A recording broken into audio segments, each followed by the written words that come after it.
இப்போது நம்ம PayPal email ஐடியை கன்ஃபார்ம் பண்ணிட்டோம். அடுத்த ஸ்டெப் பார்த்தீங்கன்னா செக்யூரிட்டி கொஸ்டினை ஃப்ரேம் பண்ணுறது. இந்த செக்யூரிட்டி கொஸ்டின்ஸ் எதுக்காகனா நம்மளோட பேபால் ஐடியை வேறு யாரும் மிஸ்யூஸ் பண்ணாமல் இருக்கிறதுக்காக. அப்போது நமக்கு தேவையான கொஸ்டினை செலக்ட் பண்ணிவிட்டு சரியான ஆன்சரை நம்ம செட் பண்ணிட்டோம் அப்படின்னா, ஒருவேளை நம்மளோட யூசர் நேம் பாஸ்வேர்டை மறந்துட்டால் கூட திரும்பவும் ஃபர்கெட் பாஸ்வேர்டோ ஃபர்கெட் யூசர் நேமோ கொடுத்து அதை எடுக்கிறதுக்கு இந்த செக்யூரிட்டி கொஸ்டின்ஸ் ஹெல்ப்ஃபுல்லாக இருக்கும்.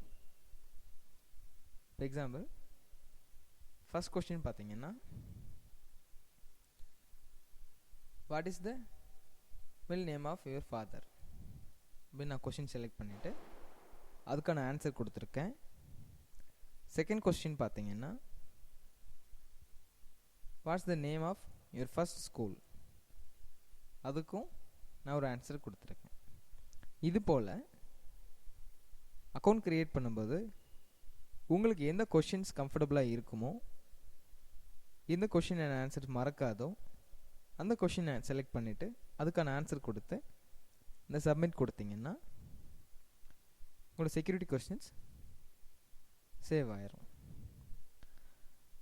இது போல் ஒரு நோட்டிஃபிகேஷன் உங்களுக்கு காமிக்கும்.